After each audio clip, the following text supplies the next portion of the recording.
여러분, 기독교인들에게 가장 유명한 성경 구절 하나 뽑으라고 하면 이 구절일 겁니다. 3장 16절은요, 복음을 압축해서 딱 한 문장으로 말하고 있고, 무엇보다 앞에 하나님께서 이 세상을 사랑하사, 이게 뭐 말 다 했죠. 그러니까 하나님의 사랑으로 모든 게 시작됐다라고 선포하는 겁니다. 이게 복음이죠. 제가 자주 말하잖아요. 나는 왜 있지? 여러분, 나는 왜 없고 왜 있나요? 존재론적 설명, 그 질문. 그렇잖아요. 이렇게 가끔 보면 난 왜 존재하지? 내가 왜 살아있지? 내가 왜 태어났지? 막 이런 질문들. 거기에 분명한 답, 하나님이 나를 사랑하셔서. 네, 내가 누리는 이 웃음들, 관계들, 우리 삶들, 이게 다 하나님이 나를 사랑하셔서, 낙심 가운데 소망으로 나를 사랑하셔서. 그렇죠? 그리고 이 요한복음 3장 16절은 저희가 요한복음 강해하고 있으니까 명확하죠. 그 맥락에 의해서 본다면 누구와의 대화 가운데 이야기가 나왔죠? 이 중요한 구절이 니고데모와 예수님과의 대화 가운데 이 구절이 나왔습니다. 그러니까 이거는 16절만 딱 보는 게 아니라 앞뒤를 같이 봐야 돼요. 니고데모와의 대화 가운데서도 봐야 돼요. 니고데모와 대화 가운데 바로 앞에 구절이죠. 거기에 뭐가 있나요? 모세가 광야에서 놋뱀에 들려진 것 같이, 모세가 이제 놋뱀을 탁 들린 것 같이 나도 그와 같이 들리리라. 그 십자가에 대한 얘기를 하시고, 그렇죠? 그리고 여기에 나오는 독생자라는 이야기. 성경에는요, 독생자라는 이 단어를 딱 두 명에게만 써요. 두 명이라고. 한 분은 우리 예수 그리스도, 그리고 누굴까요? 이삭. 네. 이건 이유가 있어요. 그러니까 이 3장 16절은요, 구약의 선생인 니고데모와 얘기하니까 잘 알겠죠.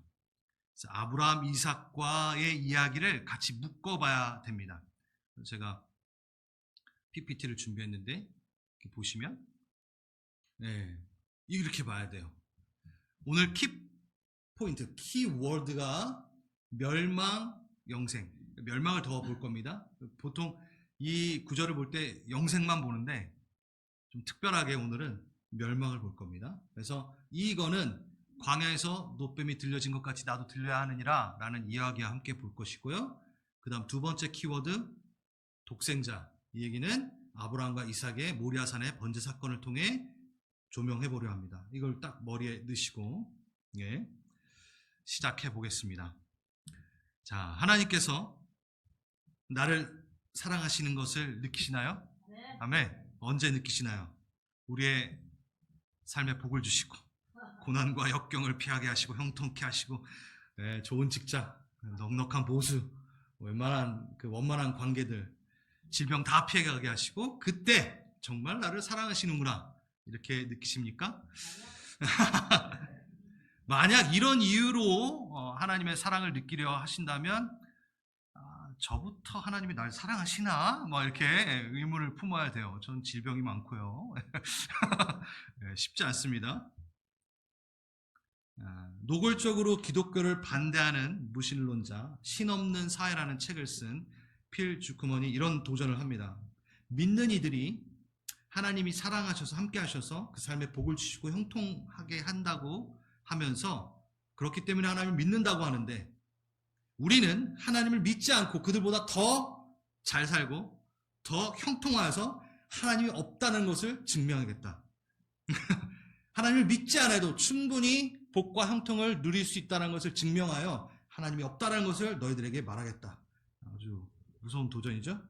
이 말은 한마디로 말해서, 당신들이 하나님 믿는다고 부자 된다면 나는 하나님 안 믿고 충분히 부자 되는 것을, 더 건강해질 수 있다는 것을 보여줄게.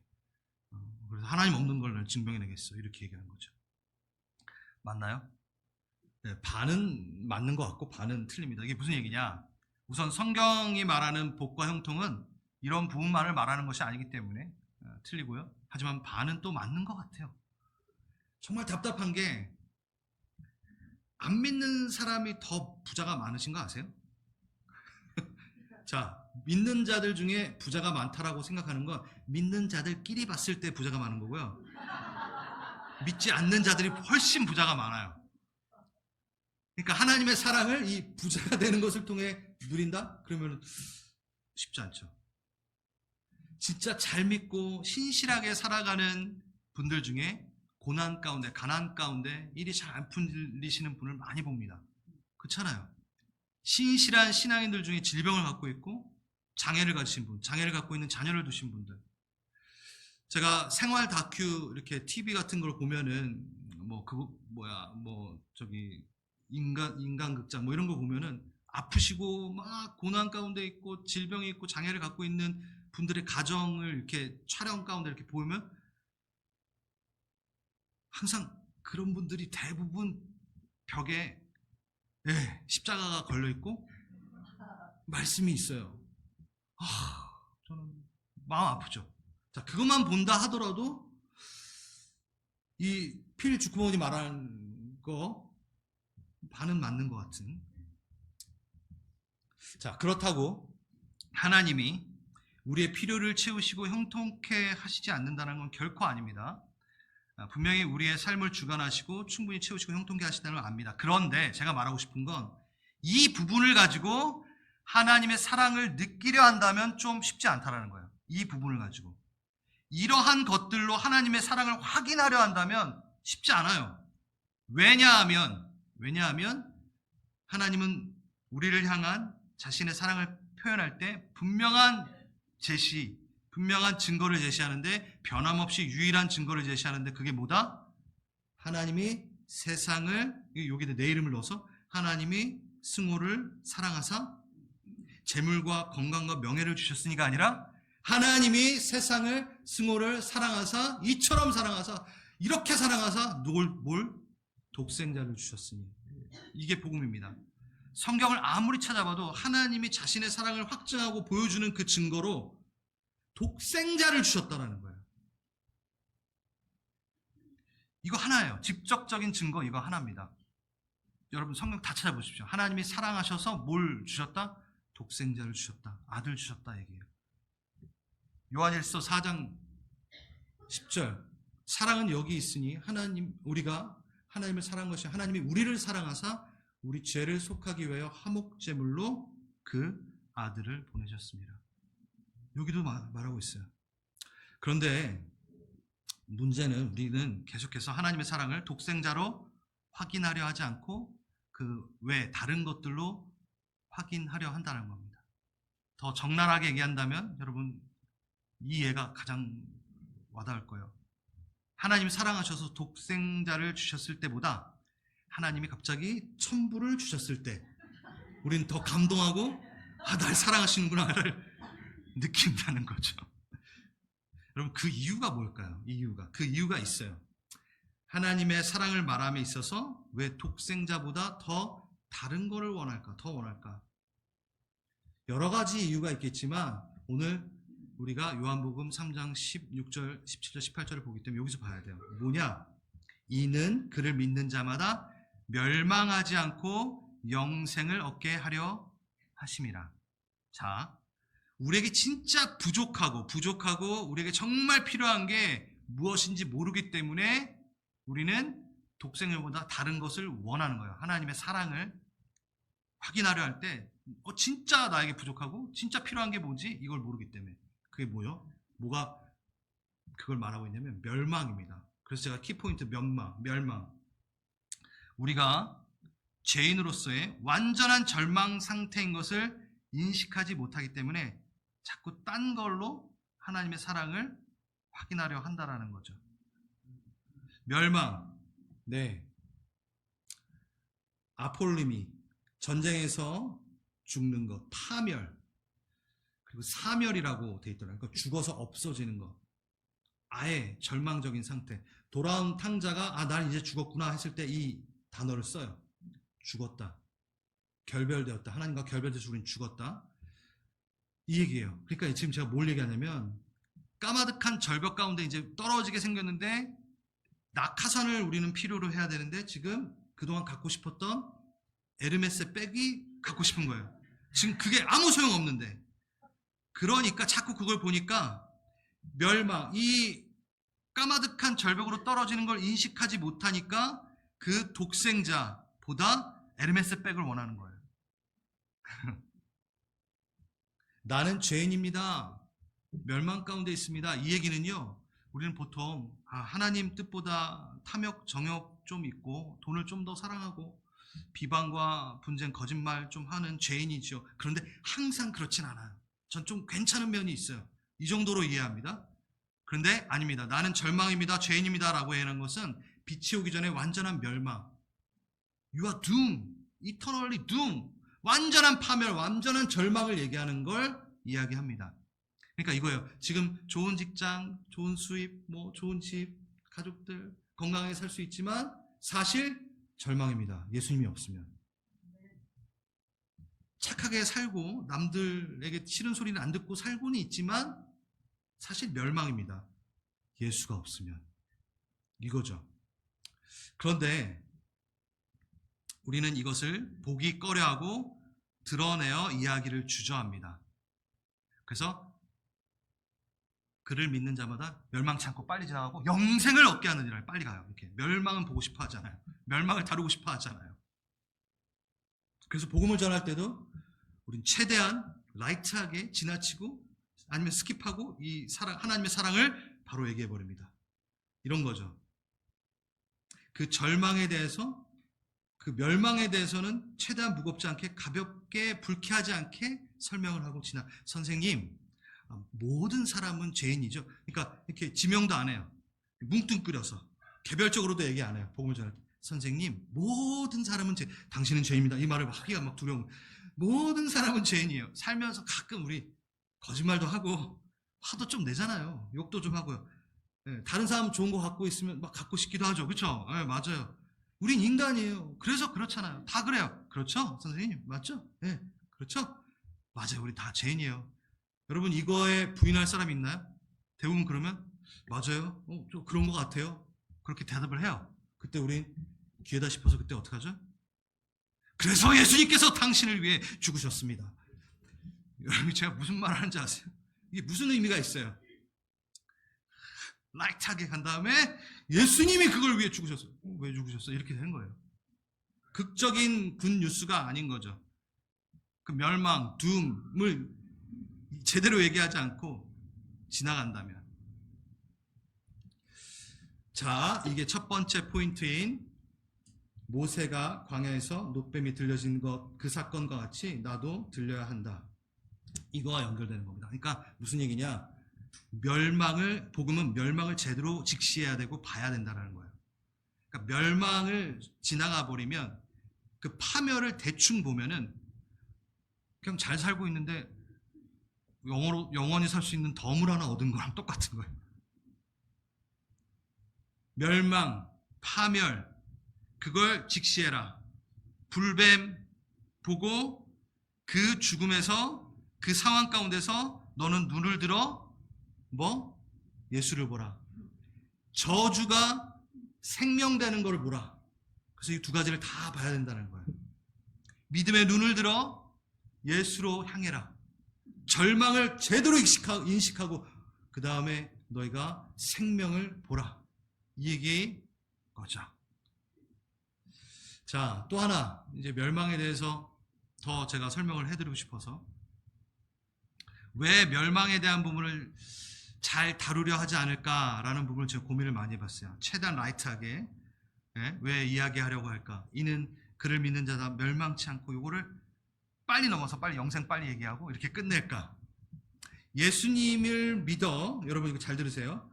그를 믿는 자마다 멸망하지 않고 영생을 얻게 하려 하심이라. 예수님을 믿어서 영생을 이루는 것은 맞습니까? 맞습니다. 맞는 거엔 대답하셔도 돼요.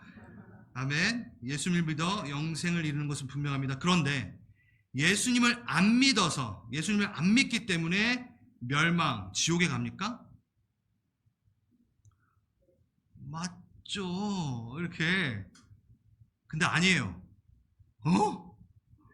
목사님 이단이세요? 막 지금 이러시면 안 됩니다. 잘 들으셔야 돼요. 예수를 안 믿기 때문에 지옥에 가는 게 아니에요. 우리의 죄 때문에 지옥에 갑니다. 지금 제가 이걸 잘 들으셔야 돼요. 우리는 이걸 잘못 해석해서 내 안에서 오해가 이미 생겨서 복음을 전하니까 부끄러운 거예요. 뭐야, 이게 제가 볼게요. 어떤 사람이 죽을 병에 걸렸어요. 죽어가고 있어요. 아무도 못 고치는 불치병이에요. 그냥 그렇게 되면 그 사람은 죽는 상황입니다. 그런데 어떤 이가 와서 새로운 신약이 발견되어서 아직 임상은 마치지 않았지만 이걸 먹으면 삽니다라고 얘기한 거예요. 근데 그 불치병 건 사람이 그 약을 받아서 믿음이 잘 안 가요. 이 약을 먹으면 산다고 그래서 안 먹었어요. 그래서 그 사람은 끝내 죽었습니다. 약을 먹지 않아서 죽었습니다. 믿어지지 않아서 못 먹었습니다. 안 먹었습니다. 그렇다면 그를 죽게 만든 첫 번째 요인, 우선적 요인은, 직접적인 요인은 약 때문에 죽었나요? 뭐 때문에 죽었어요? 병 때문에 죽었잖아요. 병 때문에 죽은 거예요. 그러니까 우리는 완전한 절망이기 때문에 예수님을 전하고 있는데 예수님 때문에 죽은 것처럼 사람들이 느낀다는 거예요. 이거 지금 이해 못하고 계시는 분인 것 같은데, 약을 먹으면 살 수 있는 기회가 분명히 있습니다. 맞아요. 2차적인 요인으로는 약을 먹지 않아서 죽은 게 맞지만 그가 죽은 것은 병이 있는데도 약을 거부해서 죽은 거지, 병 때문에 죽은 거지, 약을 믿지 않아서 안 먹었기 때문에 죽은 게 아니잖아요. 에? 맞죠? 약이 그를 죽였어요? 아니죠. 그러니까 예수님 때문에 지옥에 가는 게 아니라고요. 맞아요. 한마디로 말해서 예수님을 안 믿어서 멸망에 이르는 게 아니라 그는 원래 멸망이기 때문에 그냥 멸망이에요. 근데 우리는 복음을 그렇게 전하니까 괜히 미안한 것 같아. 갑자기 나타나가지고. 그래서 복음을 부끄러워하는 이상한 일이 된 거죠. 이게 왜 그러냐면 예수천당 불신지옥.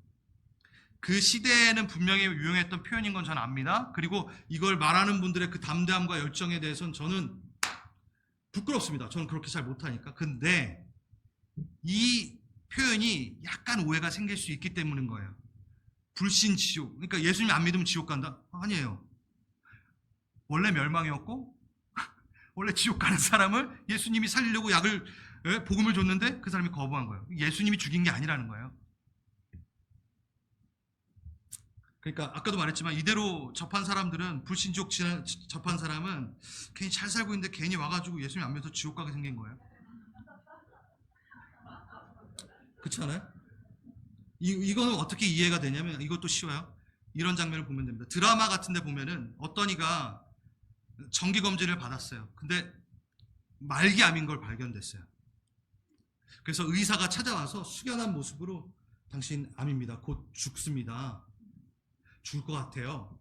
그때 보통 드라마에서 보면 환자 보호자가 갑자기 의사의 멱살을 잡으며 당신 살려내! 내 딸 살려내! 암 걸린 딸을 막 살려내! 막 이렇게. 물론 그 마음은 이해하나? 그 의사한테 막 그 엄포를 놓습니다. 어제까지 잘 살고 있는데 당신이 와가지고 암이라는 선포를 하는 바람에 우리 아이가 죽게 생겼어. 지금 이거라는 거예요. 이 장면을 지금 우리는 가지고 복음을 전하고 있는 거예요. 얼마나 웃겨요. 하루아침에 갑자기 죽게 생긴 거죠. 원래 죽는 건데, 그걸 가르쳐 준 건데, 그리고 여기서 끝나는 게 아니라 살 수 있는데, 복음이 있는데 라는 걸 말하는데, 복음은 안 갖고 당신이 날 죽이려 들어. 그러니까 복음을, 그 죽음을 선포하고 멸망이라는 걸 선포한 것으로 그 사람이 꼭 나를 죽이는 것 같은, 책임이 의사에 있는 것 같은, 지금 책임이 예수님에게 있는 것 같은, 이게 왜곡이죠. 그래서 요한복음 3장 16절은 뭐까지 읽어야 된다? 17절까지 읽어야 된다. 같이 읽겠습니다. 시작. 하나님이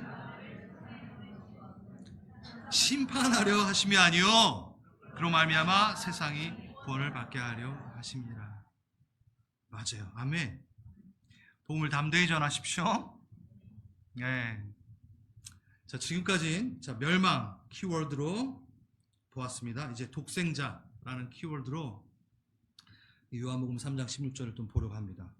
독생자를 내어주는 아브라함과 이삭의 이야기. 제가 초반에 말씀드렸지만 이겁니다. 아브라함은 시험을 받을 때 히브리서에 나옵니다. 믿음으로 이삭을 드렸으니 그는 약속들을 받은 자로 돼 그 외아들을 드렸느니라. 헬라어 모노게네스, 이 독생자, 유일한 자녀. 성경에서는요, 독자가 얼마나 많이 있었겠어요? 한 번도 안 써요. 누구에게만? 예수님에게만, 그리고 이삭에게만 써요.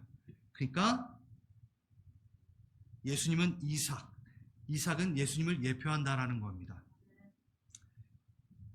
아브라함과 이삭의 번제 사건에 이 십자가는 일치가 됩니다.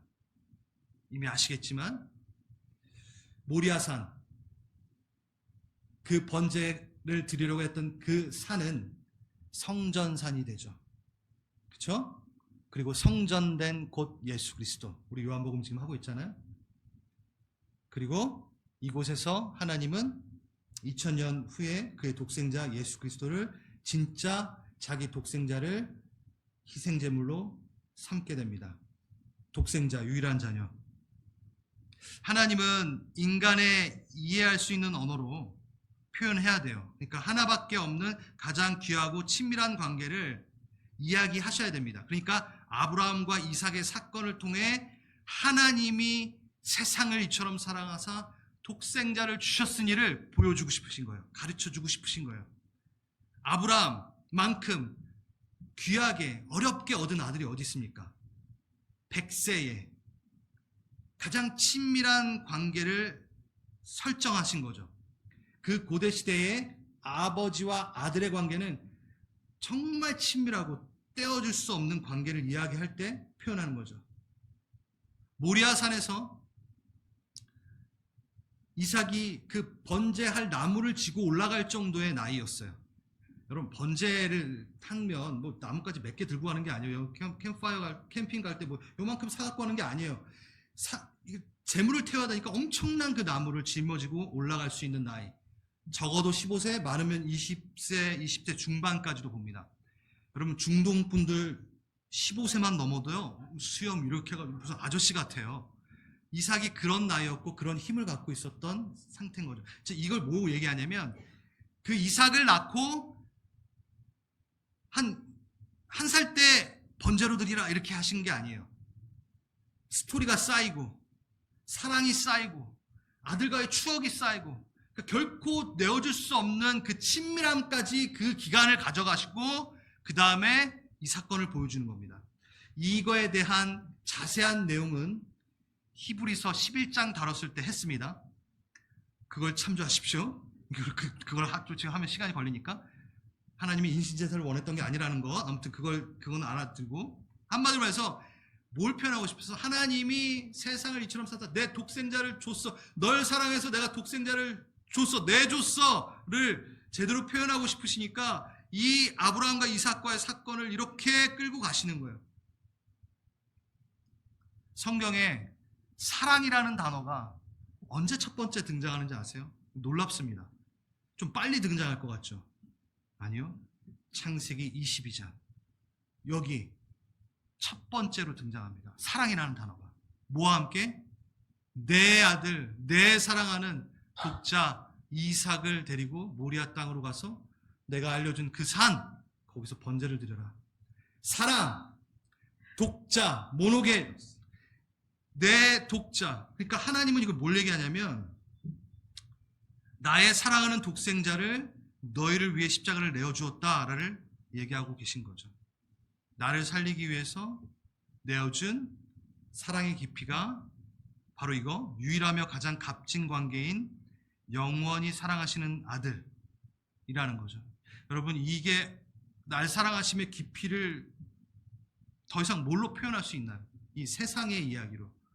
근데 만약에 하나님이 우리가 이해하는 거를 더 잘 이해하는 어떤 깊은 이해가 있었으면 다른 것을 더 표현해가지고 이 사랑을 표현하고 싶으셨을 거예요.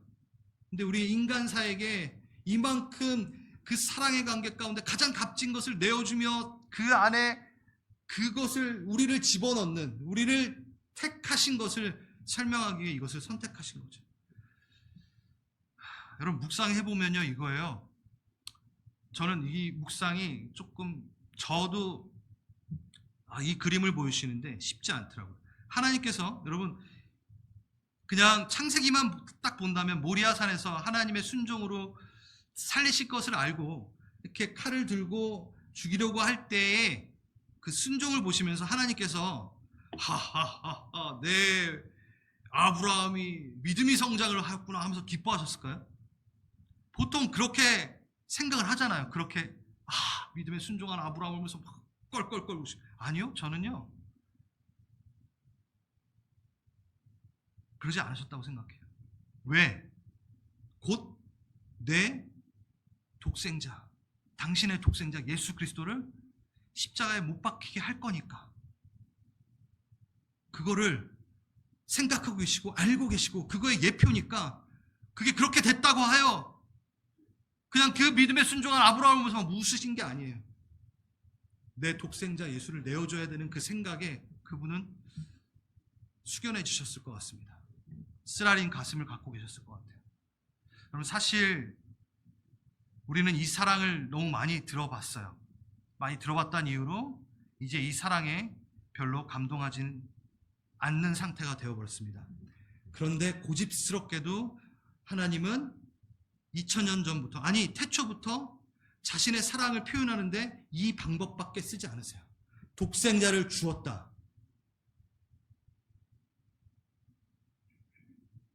다른 거를 활용해서 내가 널 사랑해라고 하시지 않아요. 독생자를 내가 너에게 주었다.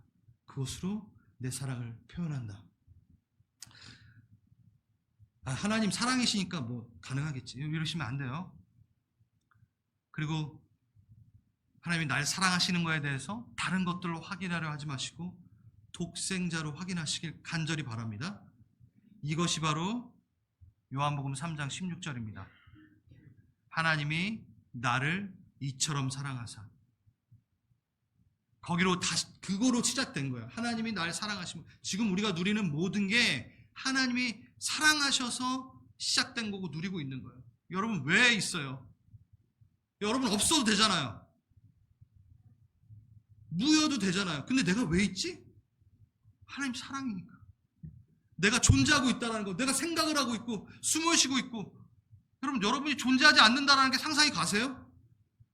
근데 여러분 존재해요. 왜? 하나님이 나를 사랑하사. 나의 웃음, 나의 존재, 내 친구, 가정, 공동체 하나님이 나를 너무 사랑하시기 때문에 있는 거죠. 제가 마지막으로 하나 이야기를 가져왔습니다. 저에겐 되게 귀한 경험이에요. 아직도 선명하게 기억이 됩니다. 제가 콜롬비아 선교를 갔는데 빈민촌으로 이제 선교를 그 지역을 간 거죠. 선교를 갔을 때 그 지역의 대부분의 남자들은 마약 중독, 알코올 중독, 그리고 반군에 속해가지고 정부군과 대항을 하며 마약 밀매로 삶을 이어가고 있고, 그러니까 그 지역 그 동네의 보편적 남성상이 다 그런 거예요. 그러니까 그 아이들과 자녀들과 그 아내들은 얼마나 고통스럽게 살고 있겠습니까? 그 지역이었어요. 뭐 교회도 아니었어. 천막 정도였고 선교사님이 자주 가가지고 이렇게 돌보며 피딩 사역을 했던 곳에 같이 갔습니다. 지저분하죠. 뭐 예배 장소도 아니었어요. 근데 거기서 썸을 하고, 썸이라는 게 그러니까 뭐 이렇게 찬양도 하고, 그러고 나서 뭘 했냐면 기도 시간을 가졌어요. 이렇게 보면은 다 믿는 분들은 아니에요. 그러니까 외국인들이 왔고 음식도 주니까 이제 막 온 거죠. 근데 거기 이렇게 앉아 있는데 다 끝나고 나서 기도하는 시간을 좀 갖자고 하면서 선교사님이 기도를 하라고 팀원들 보고, 그래서 아이들도 있고 막 하는데 유독 제 눈에 계속 띄었던 게 이렇게 저희를 제대로 보지도 않으시고 허공만 이렇게 보시면서 있던 할머니가 계셨어요. 주름이 아주 깊게 계신, 그러니까 그 얼굴만 보더라도 그 삶의 고단함이, 이렇게 삶의 무게가 느껴질 정도로. 그래서 가서 기도를 했죠. 괜히 기도를 한 것 같아요. 쉽지 않은 기도였어요. 왜냐면 애들 기도해주면 되게 해도 되잖아요. 밝고 하니까. 근데 너무 삶의 무게가 있는 분한테 가서 제가 기도를 시작한 거예요. 그러니까 기도하면서 후회를 했죠. 기도를 하고 있는데 말이 뭐 통합니까? 그냥 한국말로 막 기도하고. 근데 그분은 그냥 저를 그냥 한번 보더니만 또 이제 먼 산을 쳐다보고 있듯 기도를 하고 있는데 선교사님이 오셨어요. 옆으로 오셔가지고 이 여인에 대한 스토리를 잠깐 얘기해 주셨어요. 제가 아까 말했던 것처럼 남편은 알코올 중독자, 맨날 폭력, 그 시달림에 살았던 할머니였어요. 그나마 자식이 그럼 좀 잘 살던가. 한 명은 마약 밀매로 감옥에 가 있고, 한 명은 똑같이 알코올 중독이고. 그 삶의 무게를 설명을 하는데 제가 괜히 갔다라고 느껴진 게 그거죠. 그 무게를 제가 뭘로 표현하며 뭘로 기도해 드려야 될지 쉽지 않았던 거죠.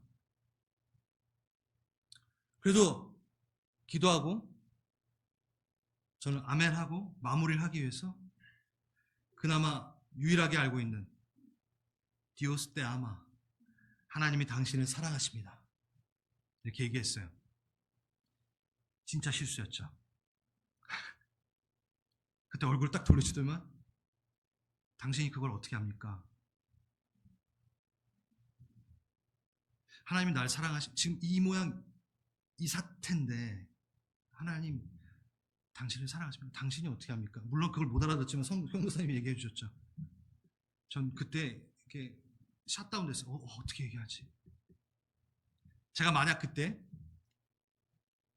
하나님 당신을 사랑하시기 때문에 곧 아이들이 감옥에서 나올 것이고 남편은 알코올 중독에서 벗어날 것이고 자녀도 잘 될 것이며 형통하게 될 것입니다. 하나님이 당신을 사랑하시기 때문에 이 얘기를 했으면 웃었겠죠. 그 할머니가 웃었겠죠. 근데 그때 하나님께서 감동을 주시고 저도 모르게 이게 먹히나 안 먹히나 몰라요. 근데 그냥 그 입에서 뭐라고 나왔냐면 하나님 당신을 사랑하십니다. 왜냐하면 당신을 위해 그의 외아들을 주셨기 때문입니다. 가장 값진 자식을 당신을 위해 내어주셨어요.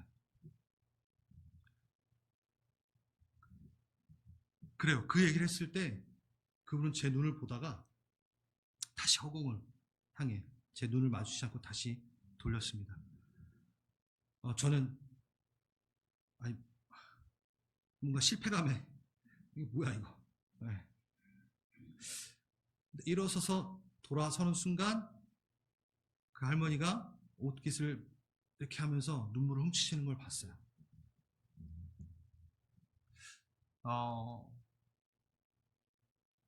그가 하나님을 영접했고 뭐 예수 그리스도를 영접했고 전 그렇게 생각하지는 않습니다. 그게 그거는 확인할 수 없으니까.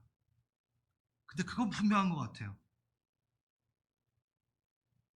사랑을 받지 못했던, 사랑을 누리지 못했던 그 여인의 삶에 누군가가 자기를 너무 사랑해서 가장 값진 것을 주었더라 라는 것에 분명한 감동이 있었던 것 같아요.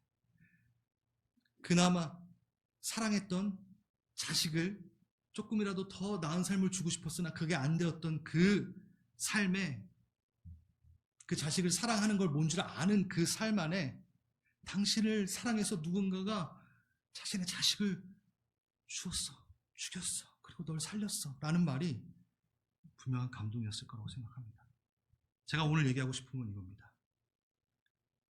우린 다른 것으로 하나님의 사랑을 확인하려고 하는 못된 습성이 있습니다. 근데 하나님은 가장 가치로운 것을 우리에게 주심으로 그 사랑을 표현합니다. 그게 바로 독생자 예수이십니다.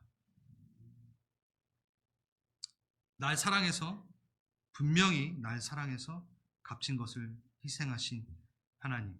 그래서 오늘 여러분에게 좀 도전합니다. 아직 그 사랑을 받아들이지 않으신 분, 가슴에 손을 얹고 주님의 그 사랑을 제가 받아들입니다. 내가 주와 관계 친밀함 가운데 들어가오니 나를 사랑해 주시옵소서. 이미 사랑해 주셔서 감사합니다. 제가 주님을 사랑하길 원합니다. 그렇게 고백했으면 좋겠고, 또 도전합니다. 여러분 살기 너무 각박하시죠? 네. 그분들에게 주님, 제가 내 환경이 나아짐으로 아버지의 사랑을 확인하려 들은 그 습관을 버리겠습니다. 내가 독생자로 주님의 사랑을 확인하는 것을 갖겠습니다. 여러분, 이제가 나이가 드셔서 다 누리시고 어느 정도 자리가 잡으신 분들, 나 이제 넉넉해, 그분들에게 도전합니다. 예수 없으면 끝입니다. 절망입니다. 그러니 다시 예수의 사랑으로 내가 돌아갑니다. 내가 너를 정말 사랑한다. 내 딸아, 내 아들아. 그 음성을 들으시고 그걸 받으시고 이 시간 기도로 나아갑시다. 우리 기도합시다.